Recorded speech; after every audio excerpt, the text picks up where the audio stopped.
नमस्कार. जय जीवनदान. मी advocate doctor रामविनायक नागती.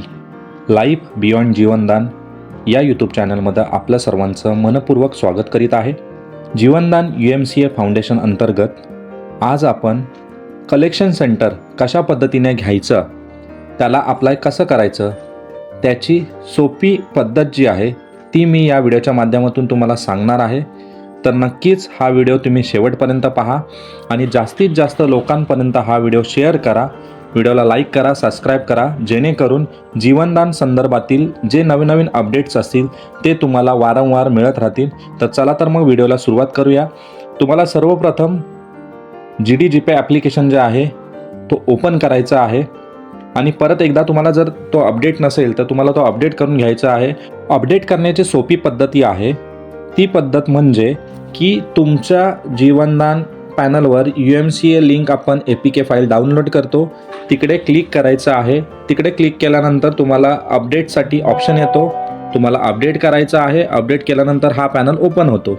हा पॅनल ओपन झाल्यानंतर GDGPayचा त्याच्यामध्ये तुम्हाला जर तुमच्याकडे 21,000 तुम्हाला डिपॉझिट करता येत असेल तर चांगली गोष्ट आहे. तुम्ही 21,000 डिपॉझिट करू शकता. वरती तुम्ही पाहू शकता प्रीपेडला मला 21,000 रुपये तिथे दाखवतात.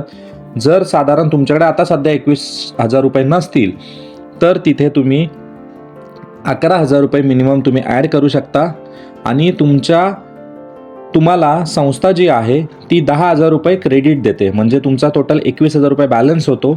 आता हे 10,000 रुपये जे आहे ते संस्था जसं तुमच्या वॉलेटमध्ये 1,000 रुपये क्रेडिट जमा होतील म्हणजे तुमचं इन्कम होईल त्याच्यातून ते 1,000 रुपये संस्था कट करत जाते. अशा पद्धतीने तुम्हाला इथे 21,000 रुपये बॅलन्स मेंटेन करायचा आहे. 21,000 रुपये बॅलन्स मेंटेन केल्यानंतर तुम्हाला खाली स्क्रोल डाऊन करायचं आहे. जेव्हा तुम्ही खाली जाल त्यावेळेला तुम्हाला इथे एक ओल्ड क्लॉथ कलेक्शन दिसतोय आणि दुसरा आहे कलेक्शन सेंटर.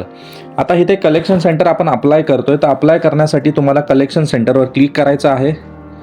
हे सगळे जे टर्म्स अँड कंडिशन आहे हे तुम्ही रीड करू शकता. त्याच्यानंतर नेक्स्ट करायचं आहे. त्याच्यानंतर तुम्हाला पुन्हा एकदा वरती बॅलन्स दाखवतं 21,089 रुपीज आहेत माझ्याकडे शिल्लक. आता इथे तुम्ही स्टेटवर जायचं आहे. तुमचा जो कोणता स्टेट आहे, आता मी महाराष्ट्रामधून आहे त्याच्यामुळे माझा महाराष्ट्र स्टेट मी सिलेक्ट करत आहे. त्याच्यानंतर तुम्हाला जी तुमची सिटी आहे म्हणजे शॉर्टकटमध्ये तुमचं डिस्ट्रिक्ट जे आहे, आता हा माझा रायगड डिस्ट्रिक्ट आहे, मी तिथे सिलेक्ट करत आहे. इथे तुमची अमाऊंट जी आहे ती ऑटोमॅटिकली 21,000 रुपये घेणार दाखवते तिथं. आता तुम्हाला इथे प्रोसीड करायचं आहे. प्रोसीड केल्यानंतर तुमचा बॅलन्सचा मला पॉपअप मेसेज आला, ट्रान्झॅक्शन पेंडिंग. आता हे ज्या वेळेला ट्रान्झॅक्शन तुमचं कंप्लीट होईल ही जी माहिती आहे तुमची संस्थेपर्यंत जाते आणि तिकडून अप्रूव्हल येतो. अप्रूव्हल आल्यानंतर तुमचं जे काही तुम्हाला डॉक्युमेंटेशन आहे ते तुमच्या पत्त्यावर तुम्हाला येऊन जातं. अशा पद्धतीने तुम्ही कलेक्शन सेंटर जे आहे ते तुम्ही अप्लाय करू शकता.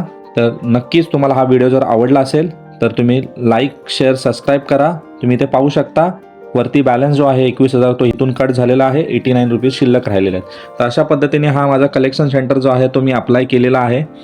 तर ह्याची पोचपावती जी आहे म्हणजे ह्याचं जे तुम्हाला येणारे डॉक्युमेंटेशन जे आहे हे तुम्हाला तुमचा ॲड्रेस जो आहे त्या ॲड्रेसवर येणार आहे. तर नक्कीच हा तुम्हाला व्हिडिओ जर आवडला तर लाईक, शेअर आणि सबस्क्राईब करा.